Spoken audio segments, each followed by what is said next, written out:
Hi అండి. నమస్తే. నేను మీ Sonia. Welcome back to our channel smart Soni Shiva. ఈరోజు మన వీడియోలో జ్యూస్ షాప్ స్టైల్ బనానా జ్యూస్ని అయితే చూపించిపోతున్నాను. చాలా ఈజీ ప్రాసెస్లో చేసుకోవచ్చు. అచ్చం మనం బయట జ్యూస్ షాప్లో కొంటే ఏ టేస్ట్ అయితే ఏ థిక్నెస్ అయితే వస్తుందో సేమ్ అదే టేస్ట్ అదే టెక్స్చర్తో చాలా చాలా బాగుంటుంది. ఈ సమ్మర్లో the best energy juice recipe అనమాట. సో వీడియోని స్కిప్ చేయకుండా లాస్ట్ వరకు చూసేయండి. మన ఛానల్ని ఫస్ట్ టైం చూస్తుంటే సబ్స్క్రైబ్ చేయండి. ముందుగా ఈ జ్యూస్ కోసం 4 ఇక్కడ పండిన బనానాస్ని తీసుకొని వాటిని ముక్కలుగా కట్ చేసుకొని పక్కన పెట్టుకోండి. అలాగే ఒక హాఫ్ లీటర్ పాలని కాచి చల్లార్చుకొని డీ ఫ్రిడ్జ్లో పెట్టుకొని ఇలా పాలని గడ్డ అయ్యేంత వరకు ఫ్రిడ్జ్లోనే ఉంచుకోవాలి. ఇలా చక్కగా పాలని గడ్డ కట్టించుకున్న తర్వాత వీటిని పక్కన పెట్టేసుకోండి. ఇప్పుడు మనం ముందుగా కట్ చేసుకున్న బనానా పీసెస్ని ఒక బ్లెండర్లో వేసుకోవాలి. అలాగే బనానా స్వీట్నెస్ని బట్టి షుగర్ని యాడ్ చేసుకోవాలి.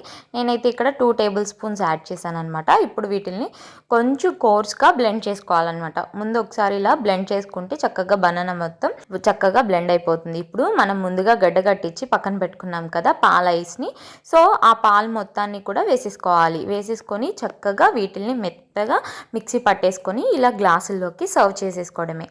పైనుంచి చక్కగా బూస్ట్ కానీ హార్లిక్స్ కానీ వేసేసుకొని అలాగే సన్నగా కట్ చేసుకున్న జీడిపప్పుతో సర్వ్ చేసుకుంటే చాలా చాలా టేస్టీగా ఉంటుందండి. నేనైతే ఇక్కడ బూస్ట్ని యాడ్ చేస్తున్నాను, మీరు హార్లిక్స్ అయినా కూడా యాడ్ చేసుకోవచ్చు.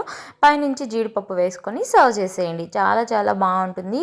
ఫుల్ ఎనర్జీ డ్రింక్ అనమాట. ఇది తాగిన తర్వాత చక్కగా కూలింగ్గా అనిపిస్తుంది, అలాగే ఎనర్జీ కూడా వస్తుంది. తప్పకుండా ఈ సమ్మర్లో పిల్లల దగ్గర నుంచి పెద్దవాళ్ళకి చేసి పెట్టండి, హ్యాపీగా ఎంజాయ్ చేస్తారు. చాలా చాలా బాగుంటుంది. మరి ఇంకెందుకు లేటు, ఈ వీడియో చూసి మీరు కూడా ట్రై చేసి ఎలా వచ్చిందో మీ ఫీడ్బ్యాక్ని నాతో షేర్ చేసుకోవడం అస్సలు మర్చిపోవద్దు. ఈ వీడియో అయితే నచ్చిందని అనుకుంటున్నాను. వీడియో నచ్చితే వీడియోని లైక్ చేయండి, మీ ఫ్రెండ్స్ అండ్ ఫ్యామిలీ రిలేటివ్స్కి షేర్ చేయండి. ఇంకా ఇలాంటి ఎన్నో ఈజీ అండ్ క్విక్ రెసిపీస్ కోసం స్మార్ట్ సోనీ శివ ఛానల్ని సబ్స్క్రైబ్ చేయండి. ఈ వీడియో అయితే ఇంతే. మరొక మంచి వీడియోతో మళ్ళీ మీ ముందుకు వచ్చేస్తాను. అంతవరకు సెలవు. By all. Thanks for watching.